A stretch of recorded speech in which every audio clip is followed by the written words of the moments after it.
Nga Alpet në veri, te lumenjtë e egër, pyet, lagunat dhe brigjet e detit, Shqipëria është shtëpia e një pasurie natyrore të rrallë. Mbrojtja e saj nuk ishte për ne thjesht një zgjedhje, por një përgjegjësi kombëtare.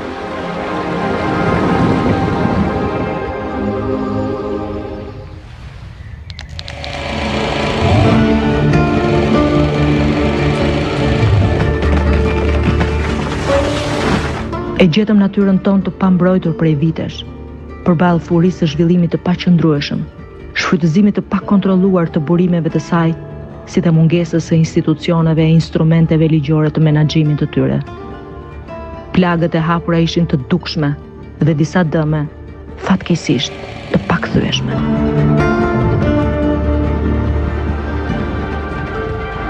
Ne e kthyem Shqipërinë në rrugën e zhvillimit të qëndrueshëm, me një strategji afatgjatë për mbrojtjen e natyrës dhe vendosjen e rendit ligjor në shfrytëzimin e burimeve të tyre.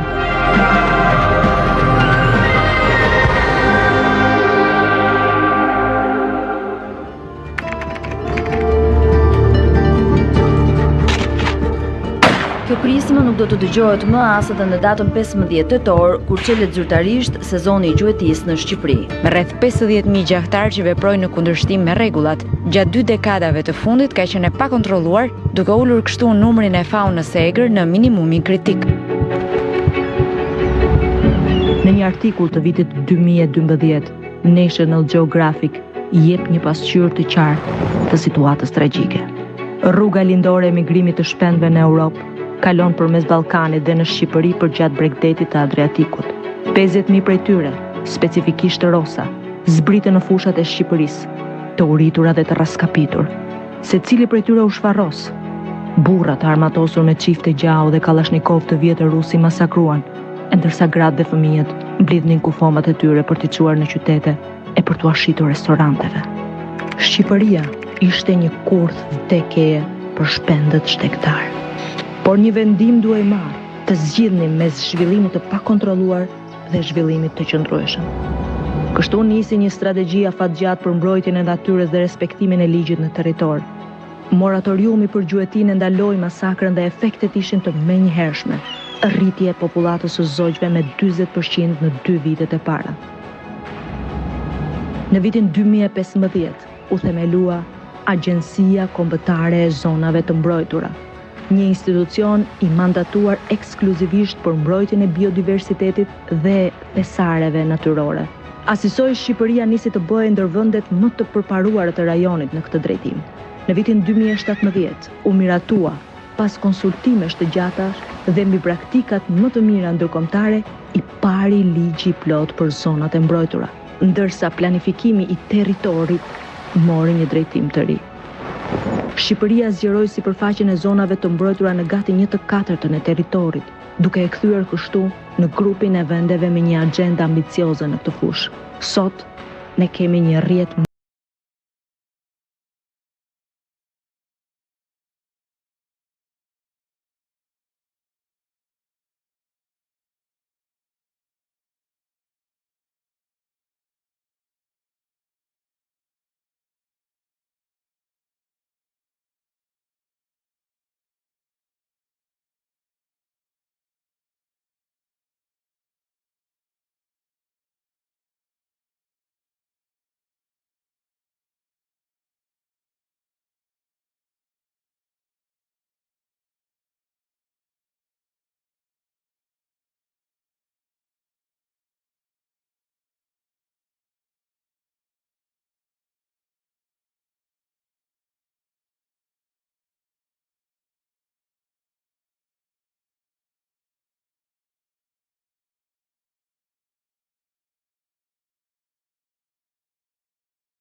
janë jo vetëm një burim i ri i të ardhurave, por edhe një arsye që plot të rinj të rikthehen në vendlindje.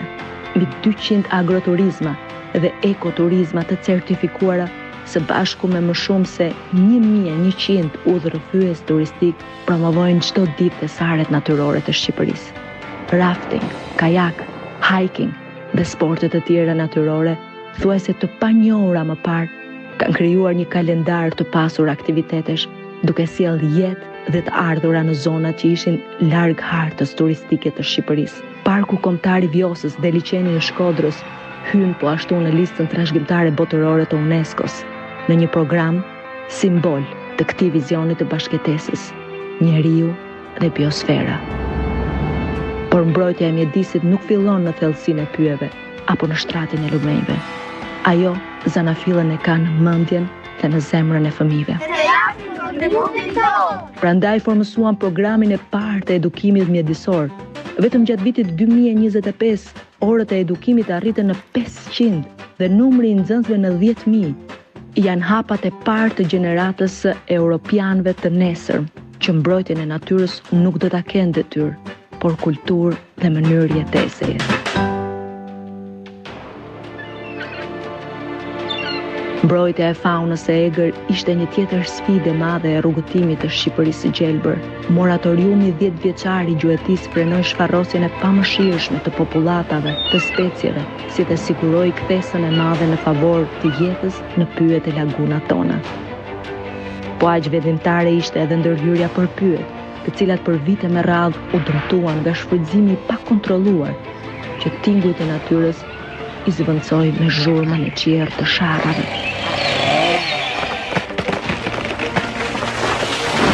Moratoriumi 10 vjeçar i prerjes së pyjeve ndaloi degradimin e fondit pyjor, si dhe krijoi premisën themelore për një histori të re për të rritjeje. Në dekadën e fundit janë mbjellë mbi 5 milion pemë, zona të tëra si Parku Kombëtar i Lurës, por i lindin gradualisht duke rigjetur identitetin e tyre natyror. Në vitin 2020, u miratua ligji i parë për pyje dhe u krijua Agjencia Kombëtare e Pyjeve, garante e një menaxhimi të përgjegjshëm, monitorimi të vazhdueshëm dhe mbështetje e përbashkitë, të cilat morën kompetenca të reja mbi pyjet. Viti 2024 u shpall viti i pyjeve, i cili u karakterizua nga mbjellje masive fidanësh, mbi 200 aktivitete sensibilizuese i sollën qytetarë.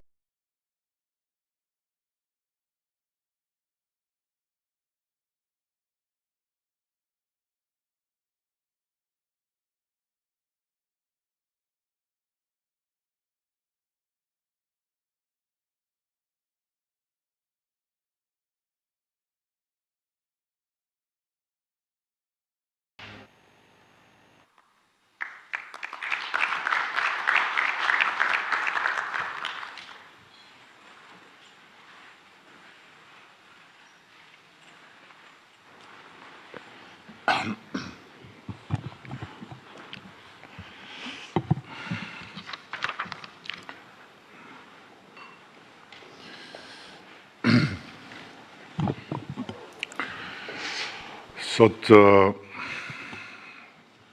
dua t'ju flas për çfarë pam dhe çfarë dëgjuam gjatë muajit qershor. Kur bulevardi u mbush ka njerëz nga të gjitha rrugët e jetës, kategoritë shoqërore, moshat, dhe kur një shpend i rrallë, i bukur dhe i brisht, u bë simboli i vëmendjes më të madhe globale që Shqipëria ka përjetuar ndonjëherë, brenda vetëm një muaji. Përveç videos që sapo pat, tek e cila do të kthehem më tutje, kam sjellë sot me vete edhe 2 dokumente. Janë 2 dokumente që mishërojnë reflektimin tim përpara pasqyrës së bulevardit të Flamingove. Dhe janë të hapura për t'u lexuar, për t'analizuar, ndryshuar, në mënyrë që ta përmbushin sa më mirë qëllimin e tyre. Ky I pari është një dokument strategjik për kthesën që duhet të garantoj mandati I katërt në procesin qeverisës. I dyti është një aneks për mënyrën se si Partia Socialiste duhet ta mbështesë kthesën e mandatit të katërt. Po e nis me një epizod që edhe mund ta keni dëgjuar. Qëlloi pikërisht në një nga ditët e qershorit që një kryetar bashkie, shok I yni, njeri që I rrin kokë punës edhe komunitetit, më erdhi shumë I acaruar me një grup qytetarësh që I kishin dalë në protest për një problem në lagjen e tyre diku në një periferi të asaj bashkie. I kam gjetur në llumë, tha, nuk kishin rrugë, nuk kishin trotuare, për ndriçim s'bëhet fjalë, vetëm gropa, ferra, plera, I bëra me rrugë, tha, me trotuar, me drita me pemë, u bëra kopësht, u vura dhe stola, po janë mos mirënjohës. Ai shok dhe koleg të dashur miq, jemi ne të gjithë. Sepse secili për nesh e ka menduar qoftë dhe një herë atë fjalë të keqe kur I ka ardhur shpirtit më I hundës në marrëdhëniet e punës me popullin. Qoftë me dikë, qoftë me diçka, shpesh me disa. Ka menduar që janë mosmirënjohës. Pikërisht kjo fjalë është piknisja e perspektivës së re që na duhet. Sepse pikërisht në përmbajtjen e saj gjendet kuptimi më I gabuar I fazës re ku ka hyrë Shqipëria. Prandaj dua që t'ua them unë që në fillim, duke shfrytzuar këtë rast drejt në sy atyre që protestuan ndaj kryetarit bashkisë. Atyre që dolën në bulevard gjatë qershorit dhe atyre që kanë protestuar në heshtje apo me zë, vetëm apo me tjerë, kudo nëpër Shqipëri apo jashtë Shqipërisë, jo vetëm gjatë qershorit, po qysh pas zgjedhjeve të qershorit kaluar. Ju nuk jeni mosmirënjohës, ju jeni matësiri I standardeve tona. Ju atje në periferinë e një bashkie nuk protestuat kundër atyre që krye bashkiaku ishte bërë për ju, as kundër atij vetë.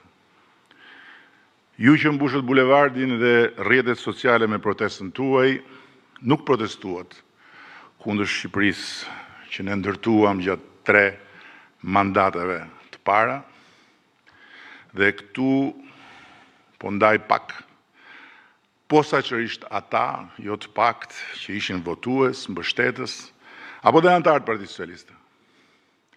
Po dhe ata që gjatë ditës ishin punë në shtetit dhe mbrëmje shkonin protestë. Ata nuk dolën në bulevardin e Flamingove për të mohuar transformimin e Shqipërisë, për të sulmuar qeverinë, apo për t'ju bashkuar këngës Rama jepe dorëheqjen. Ata që votuan për ne në qershorin e shkuar, dolën dhe u bashkuan me tjerët, edhe kur protesta drejtohej kundër meje. Sepse forca e saj përgjithëse ishte më imponuese mbi ta se sa figura ime. Ata të administratës ku plot mund mos kenë votuar për ne. Dolën dhe ata me tjerët, sepse Shqipëria e re që ne kemi ndërtuar, nuk jeton me hijen e zvjetrës, kur njerëzit flakeshin nga puna e shtetit, me farë dhe me fis, pse shkonin në një takim tonin në opozit, se shkonin në protest kundër qeverisë, as që nuk bëj fjalë. Të gjithë bashkë ata qytetarë u mblodhen aq të shumt aty, kur sorrat dhe korbat nuk e kishin nxjerr ende kokën, sepse i çoi një nevojë e thellë. Një nevojë e brendshme për të përcjell një mesazh më të fortë se sa përkatësia e tyre ndaj një partie apo se sa ngjyra e qeverisë për të cilën ata mund të kenë votuar. Shija kontaminuese e lirisë së asaj proteste dhe nevoja për të bashkuar me atë rrjedhë të pazakonshme njerëzish për Tiranën, duke dalë nga rrugicat e rutinës përditshme dhe duke ushqyer celularët me energji të rrallë, instagramike, një energji e mahnitshme, besoj, ishin më të fuqishme se sa i gjithë arsenali ynë i fakteve kundër gënjeshtrave, shpifjeve dhe akuzave lidhur me projektin e Zvërnecit. Prandaj mësimi i parë që duhet ndaj me ju është faktet tona nuk mjaftojnë më.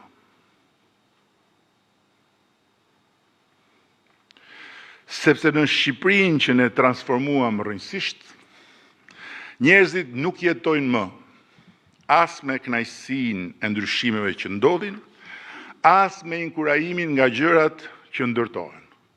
Siç ndodhte deri dje.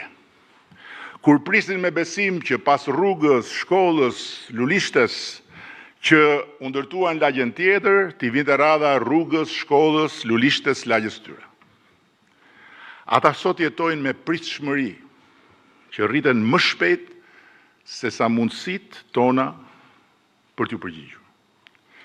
Dhe në një Shqipëri që zhvillohet me ritme të reja, ata e përjetojnë zhvillimin si një tension, mes asaj që shohin dhe dëgjojnë dhe asaj që kanë. Herë si burim pikpyetjesh për çfarë po bëhet me vendin dhe shpesh herë si ndjenjë pasigurie për pjesën e tyre në një ekonomi që rritet shpejt, por bashkë me koston e jetesës tyre. Me fjalë tjera, shok dhe shoqe, nuk mjafton më ta qeverisim të tashmen me investime, arritje, integrime, duke treguar çfarë bëm deri këtu, po duhet qeverisim në harmoni me përvojën e përditshme të qytetarit sot. Sepse zemrat dhe mendjet e shqiptarëve nuk janë më aty ku ishin deri dje. Te çfarë ndryshon në territor. Dhe nuk kanë fare më lidhje me statistikat ekonomike, sado pozitive qofshin. Ato janë ankoruar mu të pritshmëritë e tyre. Prandaj dhe bulevardi i Flamingove duhet parë jo si një protest, po si një pasqyrë, që shoqëria na e vuri përpara, duke na sfiduar të shohim vetveten dhe të verifikojmë seriozisht nëse e kemi mendjen dhe zemrën në vendin e duhur për ta qeverisur Shqipërinë e kësaj faze 3, të cilën në radh parë dhe me do e mos duhet ta kuptojmë ne të parët në të gjithë përmasat e saj. unë vetë, në pasqyrën e bulevardit Flamingove, pash mbylljen e një epoke dhe fillimin e një tjetër. Epoka e mbyllur është epoka e mungesave. Kur një rrugë e re ishte fitore kolektive, një shkollë e re ishte feste e përbashkët, një lulishte e re pritej me duar trokitje dhe ndezja e dritave në lagje përcillej me bekime. Në epokën e mungesave, shoqëritë vuajnë përgjatë rrugëve pa rrugë të rënimit dhe të poshtrimit dhe i gëzojnë çdo ndryshimi si fëmia një dhurate. Toleranca e tyre ndaj atyre gjërave që mungojnë është shumë e madhe. Deviza e saj epoke është ka edhe më keq. Epoka e hapur është epoka e pritshmërive. Ku rruga e re është standard, jo fitore. Shkolla e re është borxh që kthehet me vonesë, jo arsye për të festuar. Çdo shërbim i mirë merret i mirëqen dhe asnjë mungesë shërbimi nuk durohet më dot si deri në mbylljen e epokës më parshme. Shoqëria as nuk e çon më në përmend nëse ka dhe më keq. Toleranca e saj ndaj çka nuk shkon vjen duke u zeruar, sepse deviza e kësaj epoke është ka edhe më mirë. Alexis de Tocqueville, një ndër studiuesit më të mprehtë të demokracisë dhe ndryshimit shoqëror, na ka lënë një paralajmërim me shkrim. Tamam për këtë fazë ku kemi hyrë. Çasti më i rrezikshëm për një qeveri vjen pikërisht kur ajo ka nisur të ndryshojë gjërat. Dhe shembujt e ndryshimit që ne kemi sjellë në këtë vend janë të panumërt në çdo drejtim. Ndërkohë që rreziku për të cilin ai shkruan është tani më fare i lexueshëm. Për 100 e kusur vjet në Shqipëri nuk ishte hetuar, dhe aq më pak pastaj gjykuar në mënyrë të pavarur, një i vetëm zyrtar i lartë. 100 e ca vjet, asnjë. Ndërsa korrupsioni ishte pranuar nga të gjithë, si t'ishte fataliteti një fatkeqësie kronike natyrore.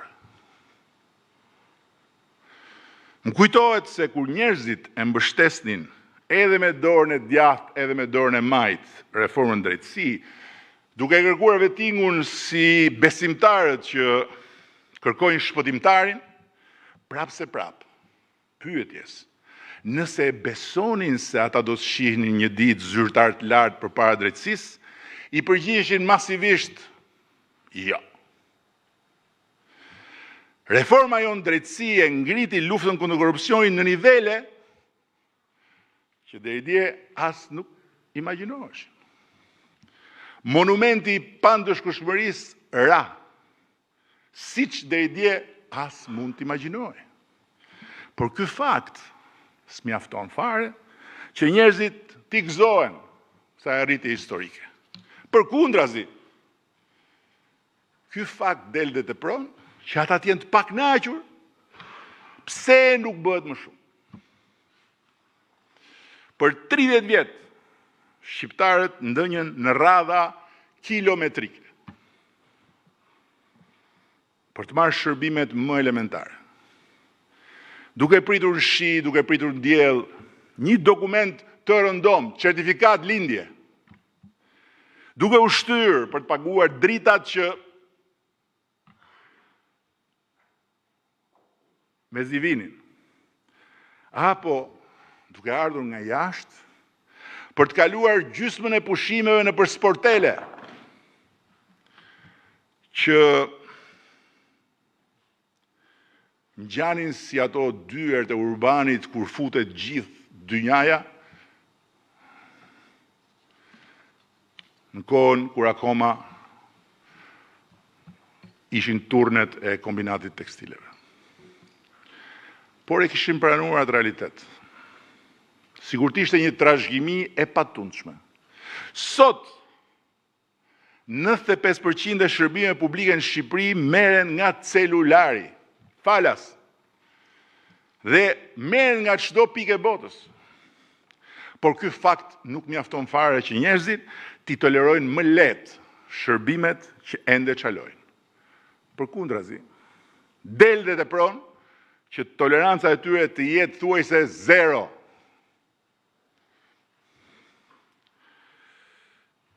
Nuk e di a e dëgjuat kur tregova një ditë rastin e të ëmës një shokut tim, gjyshe 80 ca vjeçare. Edhe ajo doli në protestë.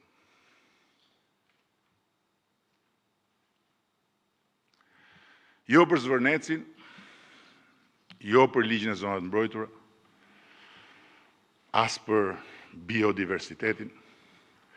Doli nga që sa herë i duhej të vizitohej në poliklinik për një smundje kronike, ngrihej pas zbardhur dita, bashkë me të moshuar tjerë, për të zënë radhën, sepse mjeku në atë poliklinik shkonte vonë dhe rinte 2-3 orë.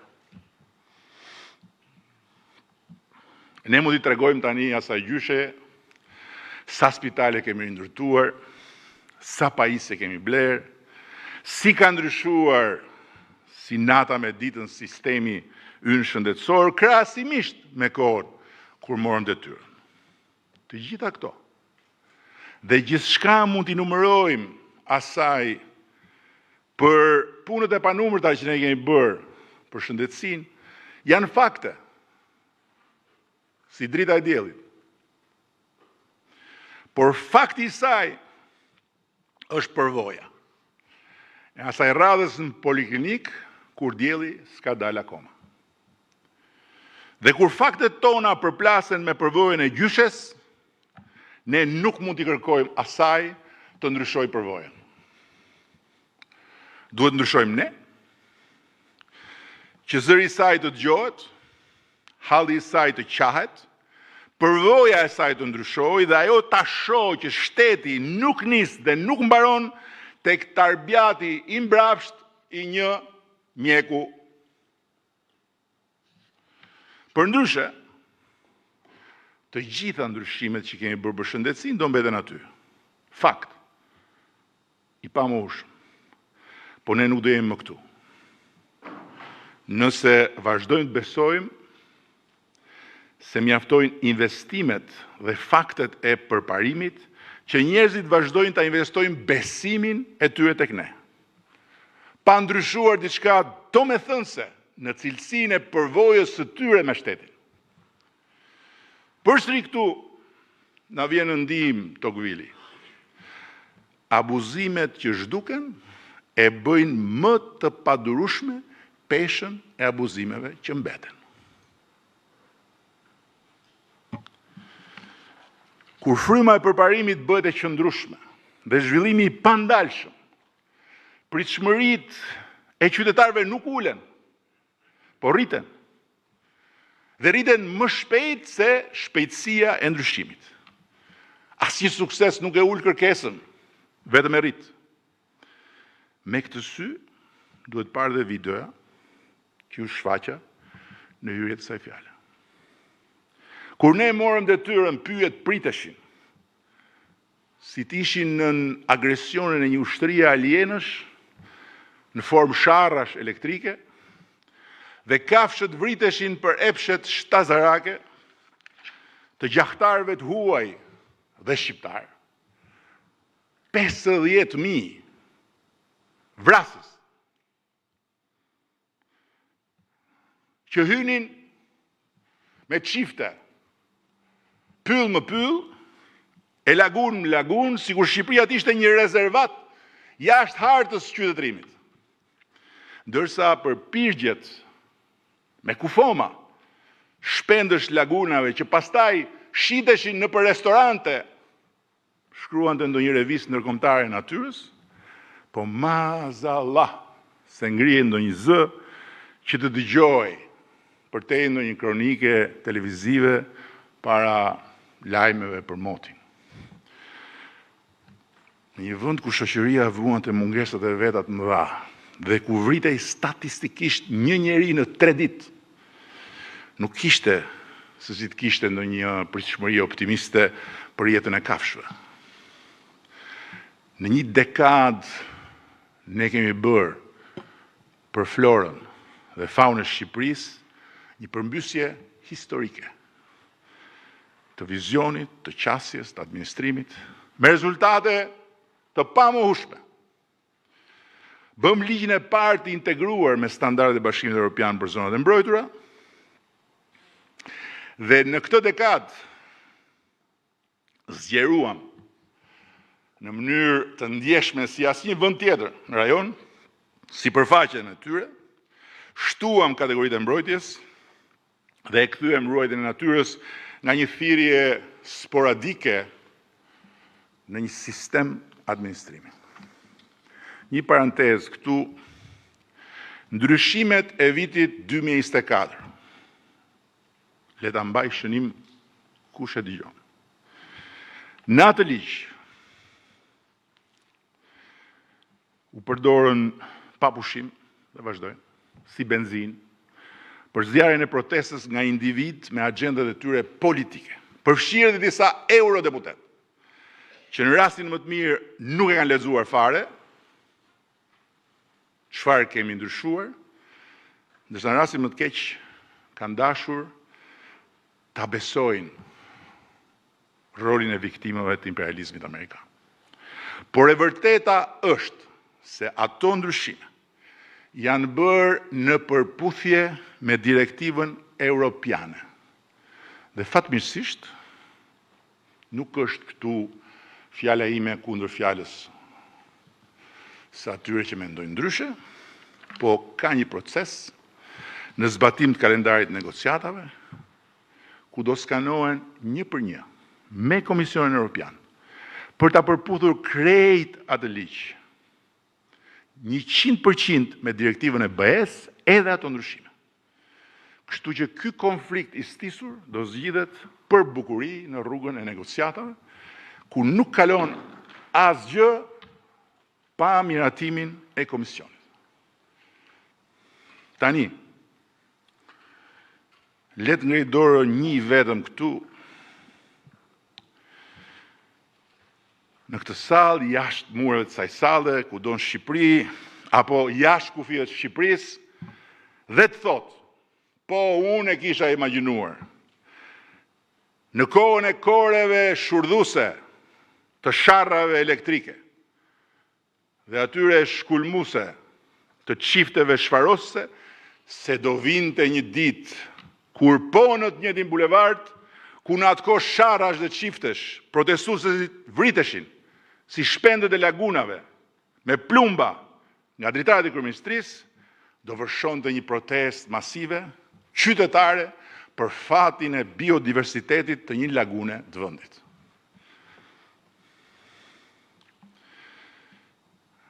Por ja që nëse do ta shtrëngonin me zor dikë që t'i theshim po mirë më dakord, parafituroje kur mund vijë ajo ditë, nuk ka shans që të thoshte se ajo ditë do të vinte kaq shpejt.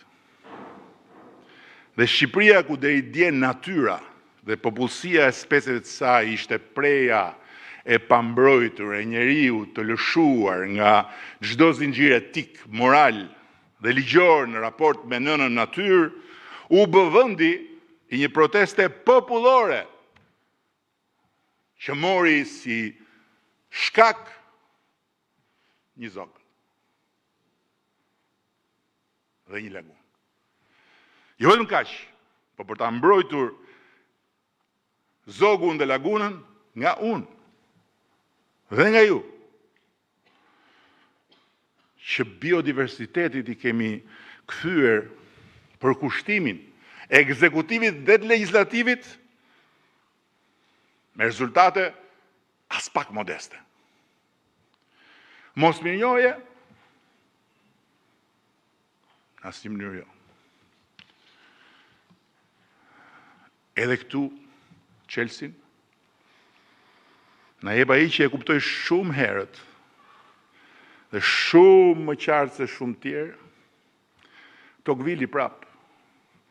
Pakënaqësia nuk rritet thjesht në një realitet ku njerëzit e kanë humbur shpresën, por rritet mbi të gjitha aty ku shpresa është rritur më shpejt se realiteti. Sepse kur një shoqëri bindet nga vetë fakti se ndryshimi po ndodh, duke e prekur me sy që ndryshimi është i mundur, çdo gjë që ende nuk ka ndryshuar i duket e padurueshme. Bulevardi Flamingove është prova më shëmbullore se shqiptarët nuk e krahasojnë më Shqipërinë me vendin e mungesave nga ku ne të gjithë bashku u nisëm me bekimin e tyre, po me vendin e mundësive ku ata mezi presin të mbrin. Prandaj, nuk na vlerësojnë më, vetëm për çfarë kemi ndryshuar. Madje, si kur duan të harrojnë, edhe atë që e mbajnë mend akoma, sepse janë të përqendruar të na gjykojnë gjithnjë dhe me më pak mëshirë, për gjithçka që pikërisht sepse pan sa shumë mund ndryshoj, nuk pranojnë dot të mbetet siç ishte. Prandaj, shok dhe shoqe, udhkryqi për cilin kam folur edhe më parë, po as jam kuptuar si duhet, as kam qenë në gjendje ta perceptoj sa duhet përpara se ta shikoja veten te pasqyra e bulevardit të Flamingove, është ky. Ne e nxorëm Shqipërinë nga epoka e mungesave. Ne dhe askush tjetër. Prandaj sot përballemi me një popull që nuk e mat më Shqipërinë me mungesat e saj, po me pritshmëritë e veta. Një popull që nuk na vlerëson më sa do të donim ne për gjithçka kemi bërë deri këtu, po na kërkon llogari më shumë se sa do donim ne për gjithçka që mbetet për t'u bërë. Një popull që bezdiset kur i tregojmë nga sa poshtë jemi nisur për t'u ngjitur deri këtu dhe që na tregon se sa lart do të jetë pa pritur kohën që duhet për t'u ngjitur. Me ne ose pa ne. Dhe ka të drejtë. Pik, ka të drejtë. Kush përpiqet ta zvogloj apo ta relativizoj për masën e kësaj drejte, që na e tregoi bulevardi Flamingove, do zvoglohet dhe do relativizohet deri në irrelevancë. Madje, sa më i madh dhe i fortë jesh përballë kësaj drejte, aq më rrezikje. Nëse nuk e kupton se kjo e drejtë është më e madhe dhe më e fortë se sa ti, qofsh dhe vetë Partia Socialiste, apo u quajtsh edhe Edi Rama po deshe. 3 mandate me radhë, ne folëm me gjuhën e fakteve, sa rrugë, sa shkolla, sa spitale, sa investime, sa turistë, sa rritje ekonomike, faktet janë dhe do të mbeten aty, kokëforësisht dëshmitare për ne që e transformuam këtë vend deri këtu, nga një realitet që bënte lajm vetëm për keq, me një shtet në gjunjë që s'kishte as drita, se gjysma paguante edhe për gjysmën tjetër, dhe me një emër të përbuzur, të shpërfillur ndërkombëtarisht, në një destinacion të dëshiruar, me një flamur ndërkombëtarisht të respektuar. Por kjo është histori. Ne jemi aktualitet. Kjo është histori. Në pasqyrën e bulevardit Flamingove, unë pash një të vërtet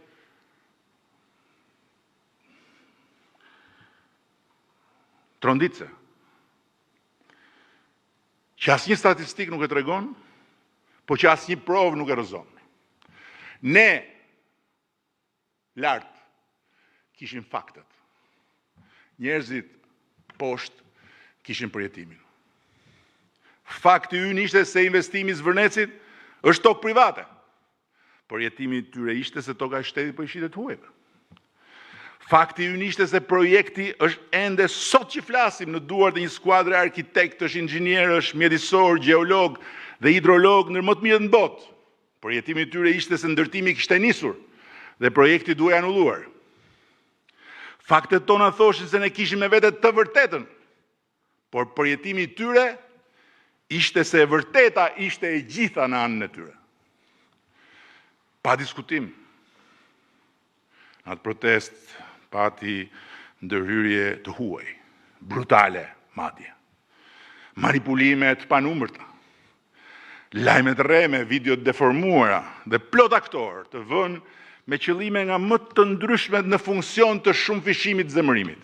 Edhe këto janë fakte dhe ishim pjesë e rëndësishme e protestës. Ekspozimi dhe analiza e tyre janë domosdoshme për ta kuptuar atë protestë në çdo dimension. Po asnjë prej këtyre dhe as gjitha bashk nuk ishin zemra e atij manifestimi spektakolar që e ktheu bulevardin në hendek. Në hendekun më të dukshëm të mundshëm mes fakteve tona dhe përjetimit të njerëzve. Përgjigja për themelin e atij hendeku nuk duhet kërkuar tek ato pjesët e bashkëngjitura të protestës, po duhet gjetur tek pritshmëritë e rritura të njerëzve dhe konflikti i tyre me përvojën e përditshme. Duam ne, njerëzit presin çdo ditë dhe më shumë, dhe bëhen gjithnjë dhe më pak tolerant. Sidomos pastaj ndaj përvojave të tyre të hidhura me administratën, që si mira pika të mbledhura lart e poshtë, e derdhën kupën e durimit tyre në bulevard. Ai hendek nuk u hap për të qëndruar ashtu, po për të mbyllur. Dhe mbyllja e tij nuk bëhet dot as duke bërë sikur ai u mbyll vet, me që bulevardi u zbraz nga flamingot dhe aty mbetën vetëm puplat e ditëzinjve dhe vezët e punëzinjve, as duke u kapur thjesht më fort pas fakteve dhe duke menduar ne se përjetimi i popullit do të ndryshojë, kur ne t'ja përsërisim faktet tona dhe 100 herë tjera, as duke bërë thjesht sa lëvizje njerëzish dhe duke bindur veten se populli do të bindet kur të shoh veprën aty ku sot ai shikon atë dheun e nxjerrën shitje. Asnjë nga këto, as të tëra bashk, nuk mjaftojnë dot për ta mbyllur atë hendek. Dhe për ta kuptuar deri në fund atë hendek, harrojini faktet tona dhe fokusohuni tek përjetimi i njerëzve. Sepse kur midis faktit ton dhe përjetimit të njeriu të zakonshëm hapet një hendek i atill, atë e ka hapur rënja e besimit se pritshmëritë e tij do realizohen. Dhe kur besimi për këtë arsye ka rënë, edhe fakti më kokfort fillon duket si gënjeshtër. Po më keq, më zi. Edhe gënjeshtra më e madhe fillon duket si e vërtet. Patjetër që ajo protest, e thash, nuk mund të kuptohet pa arenë e mbi ngarkuar të dhënave digjitale mbi bulevardin e Flamingove, e cila mblodhi dhe lëshoi një pafundësi sinjalesh në të gjitha anët e globit. Sepse Zvërneci nuk mbante vetëm peshën e një investimi të madh, të një lagune të ndjeshme, të pikpyetjeve mbi pronën, të një vendimarrje të debatueshme, të cilat krijuan patjetër një forcë magnetike mbi planetin Tokë pas viralitetit një videoje ku brishësia e individit që proteston përplaset me gardhin e lartë me tela me gjëmba. Mu si t'ishte një kufi i pakapërcyeshëm mes jetës ti dhe një rrugë të madhe zhvillimi që e ka flakur atë jashtë shtratit saj. Mbi Zvërnecin qëndronte dhe hija e emrit më polarizues të politikës dhe të medias botërore. Përderisa në qendër projektit ishte dhëndri dhe e bija e tij.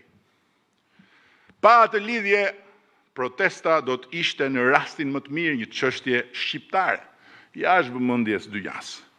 Por fal asaj lidhjeje, ajo bë menjëherë një legjend globale, ku shumë kush ndër fansat e huaj të protestës, përfshirë dhe një senator mitik të Shtetet Bashkuara, desh ta shihte Shqipërinë si shëmbëltyrën guximtare të një Davidit vogël që u ngrit dhe u rebelua ndaj Goliathit plot fuqishëm, duke bërë thirrje që bota mbar ta merrte nga Shqipëria mësimin dhe të ngrihej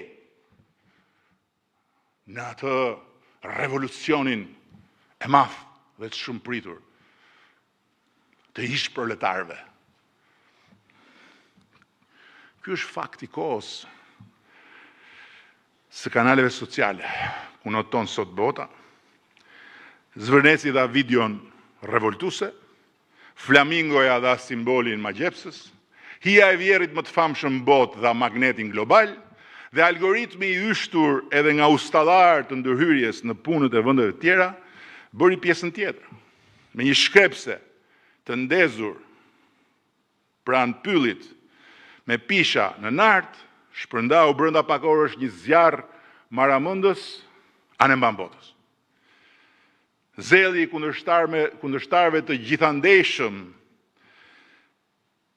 për të luftuar me vjerrin e madh në çdo çast për çdo gjë dhe kudo qoftë, e ktheu në skenë identifikimi me qindra milion njerëz në disa kontinente bulevardin e transformuar në hendek.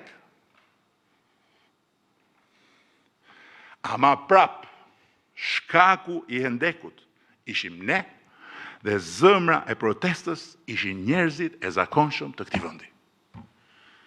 Prandaj përgjigjja për ta duhet jetë e jona, jo e sharlatanëve, ekstremistëve apo e çdo dështaku publik, që në këto raste gjenden gjithmonë gati me receta çuditëbërëse për popullin, të cilat shkruan vetëm me një parim. O burra, rrëzojmë gjithçka, të rregullohet çdo gjë dhe unë të kap diçka. Ata kishin nevojë për plagën, po nuk e krijuan ata protestën. E rrëmbyen dhe vazhduan ta mishërojnë si llumi që dekanton pasi thahet prurja e ujit rrjedhshëm. Tani vazhdojnë të kruajnë plagën me nervozizëm, duke u mbledhur si pupla të zeza mbi bulevard apo rrotull parlamentit, pasi zemra e protestës ka ikur, ka shtektuar bashkë me flamingot. Ata nuk janë armiqtë e Shqipërisë, po bijtë verbër të saj, që në shumicën e tyre ecin pa ditur ku shkojnë dhe as nuk e kanë haberin se janë njëkohësisht mishi për top i armiqve dhe dashakëshimve të huaj të Shqipërisë. Në radhë parë atyre shtetëror, që lëshuan përmes rrezë digjitale breshëri masive avatarësh në profile falso, të cilët tani më i kemi të dokumentuar. Po çfarë interesi kanë ustallarët malinj për Shqipërinë? Zero. Zero. As për qeverinë, as për opozitën, as për popull. Zero. Vetëm kaosin dhe rënimin e besimit që shqiptarët të mos i besojnë më askujt. As shtetit, as medias, as drejtësisë, as parlamentit, as Europës, as njëri tjetrit. Sepse një vend pa besim është i pambrojtur dhe një demokraci pa besim është një shesh për çdo përshesh. Fakti që për herë të parë Shqipëria përjetoi shihen e stërkeqe të dasisë fetare dhe të urrëties etnike, të cilat u manifestuan për turpin e të gjithëve ne në rrugën e protestës, ishte drejt për drejt objektivi i operacionit të tyre. Shënjestrimi i kombit hebre me një antisemitizëm të panjohur për Shqipërinë, deri në atë moment, që shkoi deri tek shkulja e flamurit të ambasadës Izraelit, edhe ajo e nxitur nga element të huaj, që në atë rast ishin fizikisht rrotull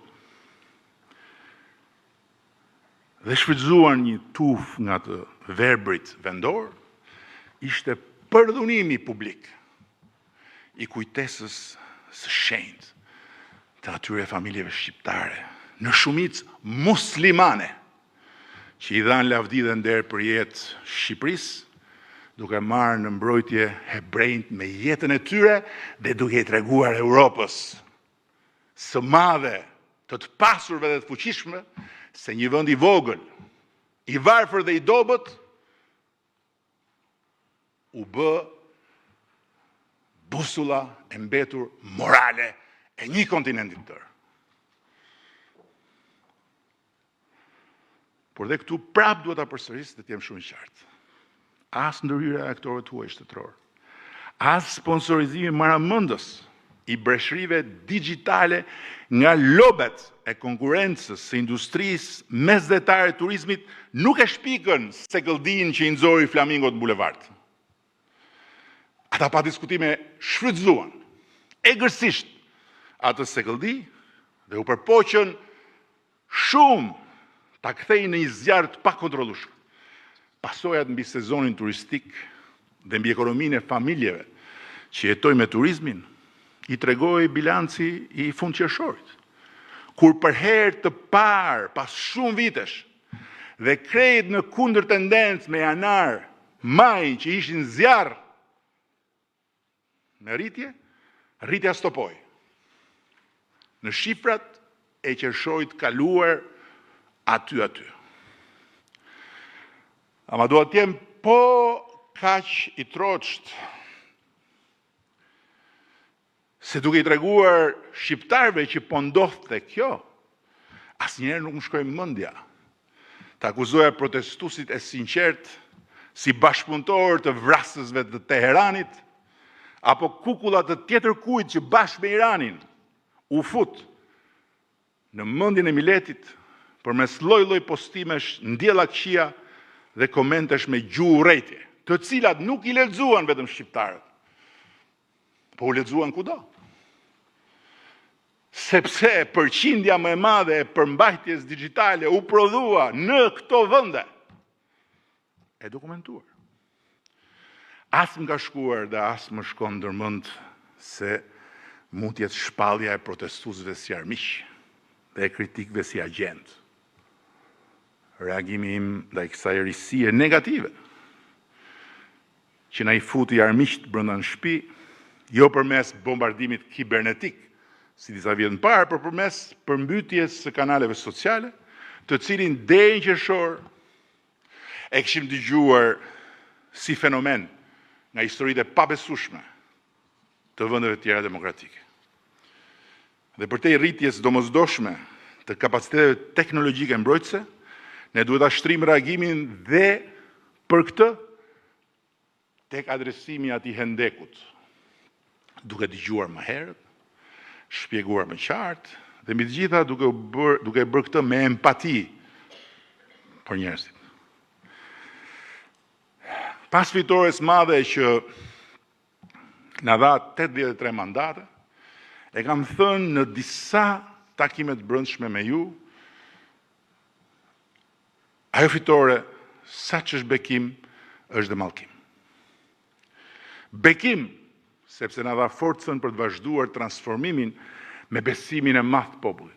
Mallkim, Jo vetëm sepse pas atij besimit madh që na dhanë shqiptarët e shohin tek nesh shkakun e çdo gjëje që nuk shkon, po dhe sepse fitoret e mëdha, si ajo e qershorit shkuar, e kthejnë në mbi pesh të përjetuar keq çdo përplasje mes realitetit dhe pritshmërisë së qytetarit. Dhe kjo, sado e pamëshirshme t'ju duket, është rrjedhore e faktit që ne vetë bëm Shqipërinë një vend ku tani më krahasimet nuk i bën më thuajse askush me dje. Po të gjithë i bëjnë me Europën e zhvilluar. Por ne jo vetëm nuk kemi drejt të ankohemi pse po gjykohemi kështu, po duhet pranojmë dhe atë që dhëmb edhe më shumë. Faktet tona shpesh nuk dëgjohen, edhe sepse përjetohen si arrogancë. Jo se janë të rreme, as vetëm sepse vinë pa dëgjim përpara, pa shpjegim të mjaftueshëm më pas, po sepse dhe kur jepen pa empati. Një e vërtet e thënë me arrogancë, mund të mbas përballë një gënjeshtre të thënë me empati. Dhe që të kuptohemi mirë se për çfarë po flas, dëgjoni një tjetër nga një duzinë historish që unë i kam ndarë veç, i kam shënuar duke parë pasqyrën e bulevardit Flamingo.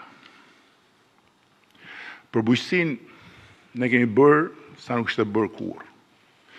E thonë statistikat e prodhimit, të eksporteve, mbështetjes për fermerët.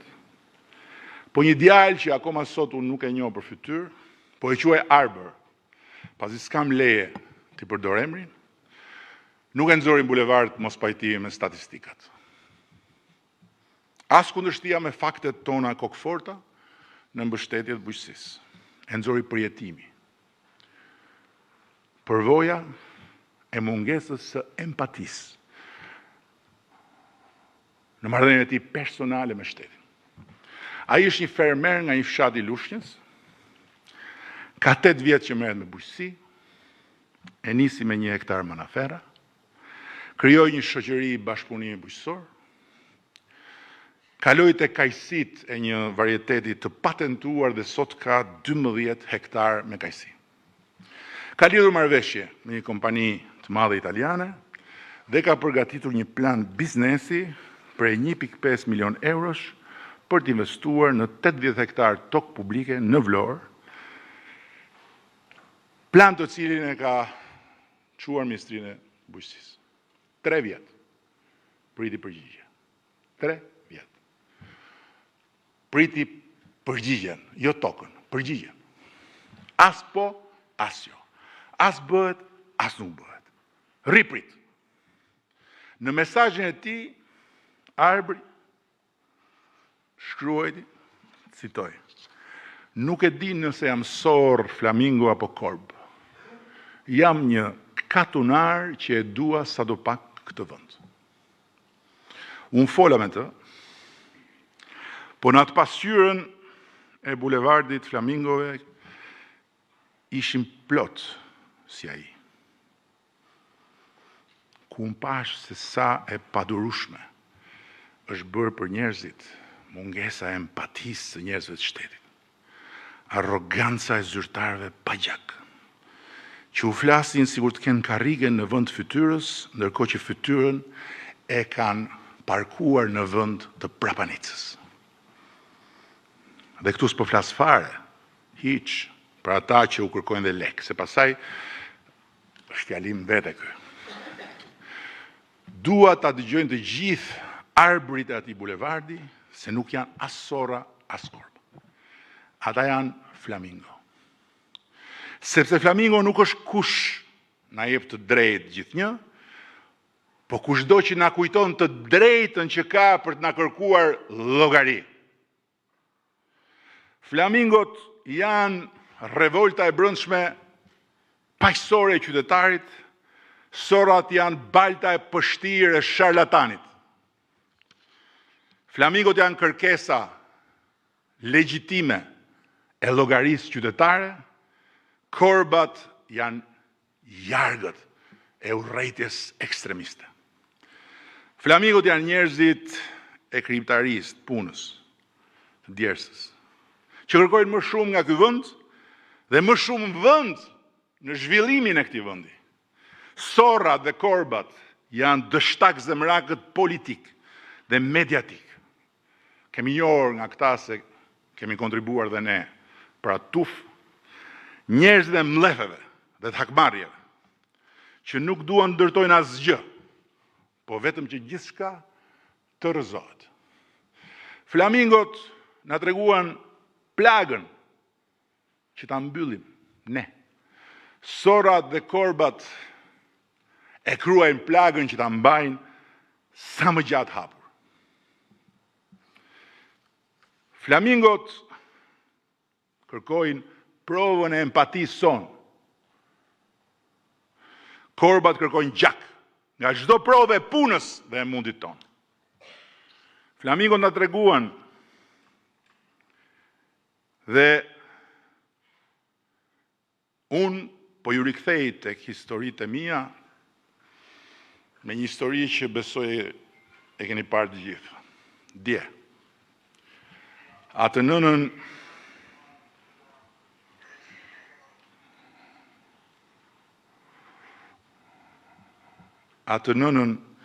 me fëmijën me spektër autik, të cilën korbat e kishin marrë me vete te parlamenti për ta kthyer në viktimën e policisë që ishte aty për të mbrojtur deputetët nga të verbrit e dhunshëm të Shqipërisë. Ne sapo e kemi dyfishuar mbështetjen për fëmijët autik. E kemi rritur mbështetjen dhe për nënat e tyre.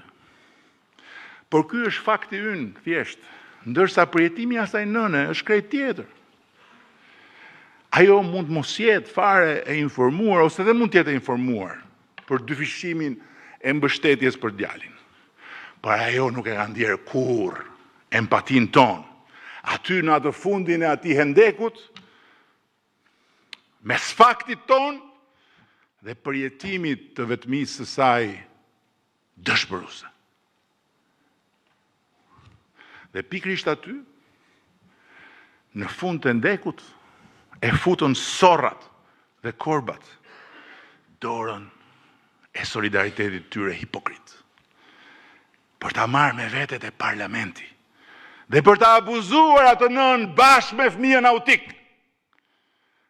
me të njëjtin manual që përdorin edhe terroristët kur abuzojnë gratë dhe fëmijët, duke i përdorur si mburoj, teksa sulmonin me maska policinë e shtetit. Dhe pastaj e vunë dhe përpara kameras. E përdonuan dhe e nxorën në mexhelis për t'i qarë hallin. Dhe i kthyen lotët e saj në breshër përmes algoritmit.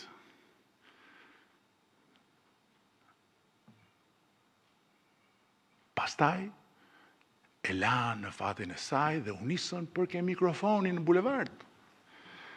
Njësoj si dha skuthat e zinj që i kemi parë në përdorimin e këtij manuali,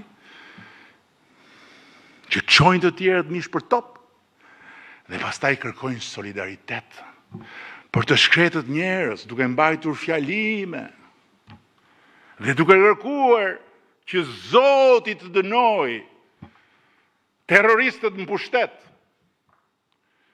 në emër të viktimave të shtetit policor. Të dashur deputet dhe ministra. Flamingoja mund të dalë kundër nesh në protest dhe tjetë aleati ynë natural. kësaj epoke të re. Sorat mund vinë edhe rrotullnesh, edhe rrotull flamingove, po në fund tek plaga e hapur bashkë me korbat e kanë shpirtin. Prandaj vija e re ndarëse e kësaj epoke të re nuk kalon mes atyre që dolën dhe atyre që s'dolën në protest, po kalon mes atyre që duan ta bëjnë Shqipërinë më të mirë, edhe me ta. Dhe që Shqipëria të jetë më e mirë edhe për ta. Dhe atyre për cilës Shqipëria është më e mira, kur është e mirë vetëm për ta, dhe bëhet më njëherë më e keqja, kur ajo bëhet më e mirë pavarësisht nga ata. Për arbrit, fermerin e kthyer në flamingo, Shqipëria po u jepte të huajve ato që administrata shqiptare nuk dënjonte as t'ia thoshte qartë. Nëse mund t'ja jepte ose jo atij. Një djalë i Shqipërisë që po kërkonte prej 3 vjetësh tokë për ta bërë më të mirë këtë vend, edhe me punën e tij, duke e bërë vendin më të mirë edhe për familjen e tij. Ai nuk e mbante më vetëm. I kishte plasur shpirti dhe shkruante nga protesta në mesazhin e tij. Lek për rishfet unë nuk kam dhe as e kam çuar ndërmend, sepse edhe këto vonesa e dim se për çfarë bëhen. Kur fola me të, i shpjegova situatën me procedurën, ndalimin që ne ja kemi bërë dhënies me qerat të tokave të papunuara publike në bujqësi, pasi në vitet e para të qeverisë son, u dhanë qindra e mira hektar të atilla dhe u kthyen në letra për lloj-lloj pazarxhinsh, duke krijuar dhe konflikte me bujqit. Por, që do? Këto fakte, a i dëgjoj pas 3 vjetër. Dhe unë ndjeva si a i që s'thuhet, kur ja shpjegoja.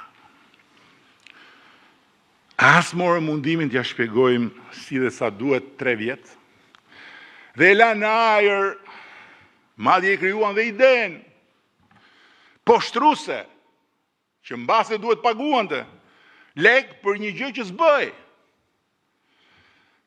Dhe normal, përballë 3 viteve, me plan biznesi, një njeri që jeton me tokën, një njeri që numëron kajsit në 12 hektarët e tij, një njeri që ka partner dhe ambicia, një njeri që mban më njanë 1.5 milion euro,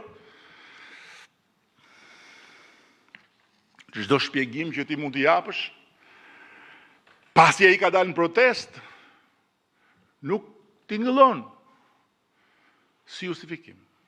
Tingëllon si një arrogancë përmes një prallë që ai e di, a e besoj, a se besoj në fund.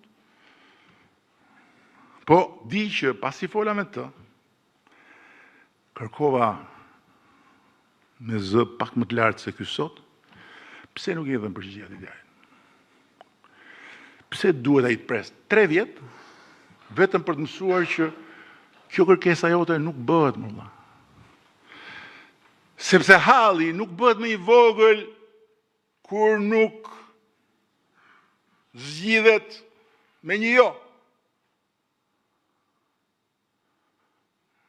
Po bëhet më poshtrues kur mbetet as po, as jo. Pas sa orësh, vjen mesazh. Me screenshot. Nga postimet e Arbrit në protest.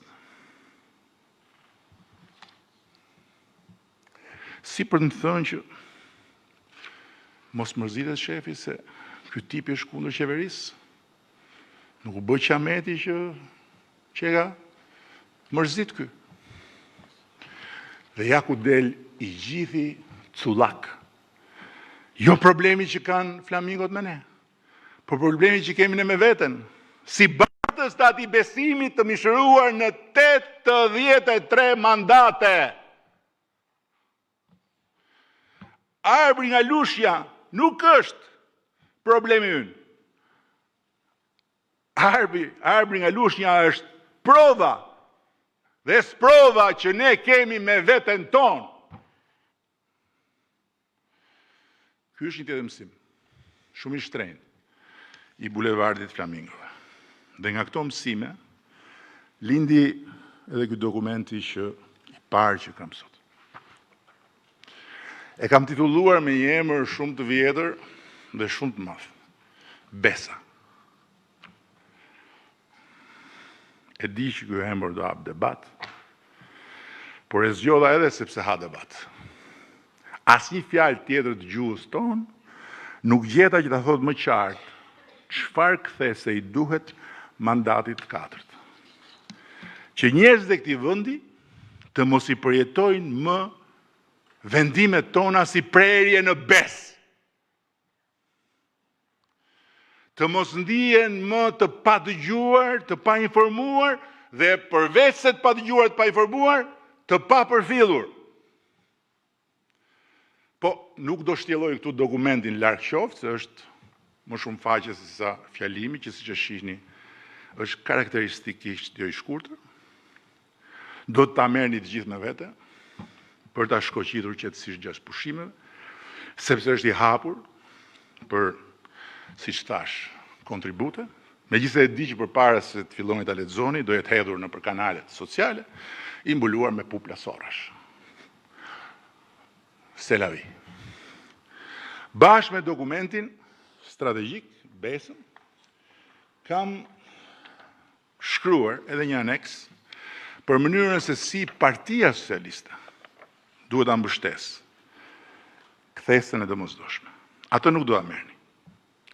Sepse më parë duhet ta diskutoj në një takim më të ngushtë me drejtuesit politik dhe disa nga drejtuesit e komisioneve. Më pas do ta keni të gjithë në dispozicion dhe ato. Ne nuk kemi, miqtë e mi, asnjë luftë për të bërë me flamingot. Po kemi vetëm një aleancë për të ndërtuar me shumë durim me ta. Betejë sot nuk është mes qeverisë dhe qytetarit që kërkon më shumë. Është mes atyre që duan një Shqipëri më të drejtë, më të besueshme, më europiane, në përvojën, në përjetimin, në eksperiencën e individit zakonshëm në raport me shtetin, dhe atyre që e kanë të domosdoshme një Shqipëri të zëmëruar, të përçarë dhe pa besim të shtetit e institucionet të rregullat e bashkëjetesës demokratike. Atyre që i patë edhe dje të grumbulluar si një grup i vogël sorrash tek foltorja e parlamentit. Edhe pse tani bulevardi i Flamingove po dhe i sorrave bashkë i ka lënë si zogj korbit kategorisë 2. Aleanca që na duhet nuk është një aleancë që ne të heshtim kritikën.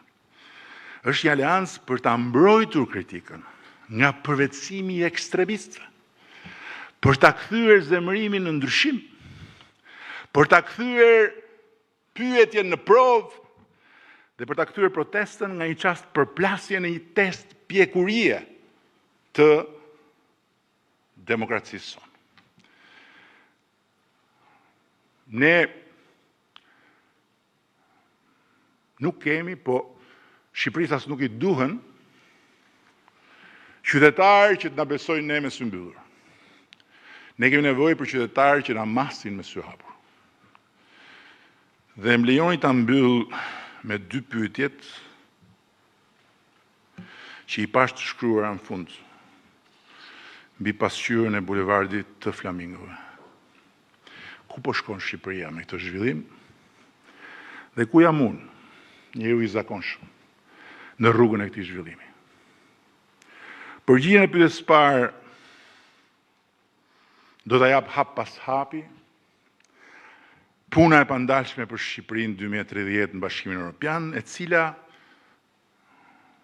Shqipëria 2030 në Bashkimin Evropian, pra nuk është një pikë e shtuar në hartën e Europës së Bashkuar, po është një mënyrë e re jetese që sapo ka nisur të marrë formë, me paga që afrohen me ato europiane, shërbime që maten me standarde europiane, drejtësi që funksionon njësoj për gjithë, mundësi që mbajnë më shumë fëmijët tanë këtu dhe që kthejnë gjithmonë më shumë ata që kanë ikur.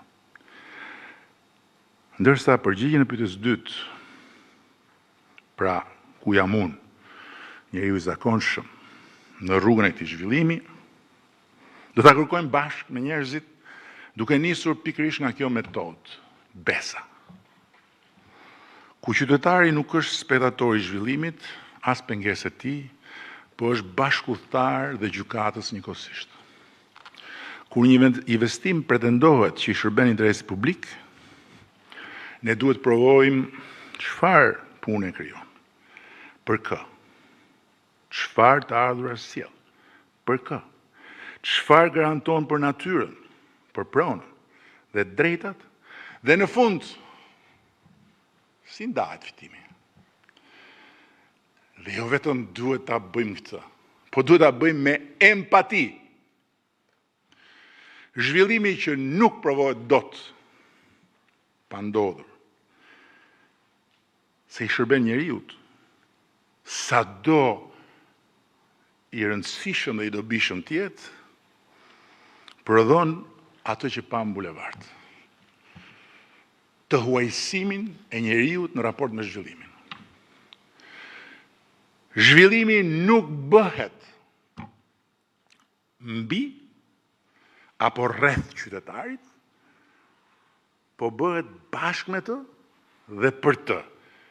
Kjo është ajo që përsëri na nxjerr jo vetëm tek faktet, por tek empatia në radhë parë.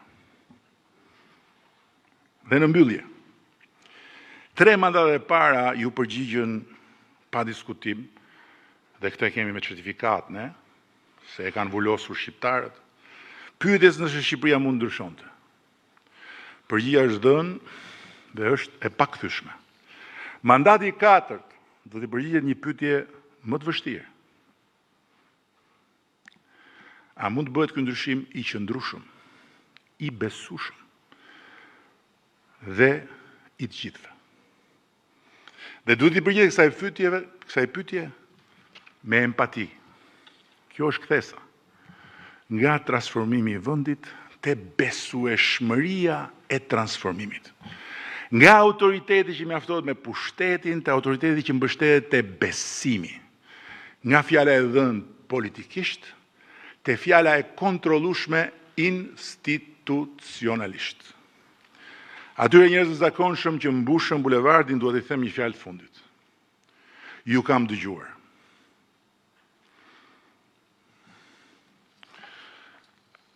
Flamingot nuk i mban në lagun as gardi, as dekreti. I mban vetëm ujë i qetë. Kur uji trazohet, ngrihen, ikin, dhe kthehen vetëm kur e gjejnë ujin ashtu siç e duan. Kështu është dhe besimi një populli. Nuk vritet me një krisëm, largohet kur trazohet uji. Dhe nuk kthehet me thirrje, po vetëm kur gjen ujin miqësor. Puna e mandatit 4 është një dhe vetme. Të mbledhim nga të gjitha burimet, ujin e trazuar të besimit dhe ta bëjmë këtë me empati. Dhe flamingot do kthehen. Rilindja 2.0 është emri që ne i vëmë ciklit ri politik. Besa është metoda për ta kthyer ato cikël në një përvojë të re për qytetarët e Shqipërisë. Faleminderit.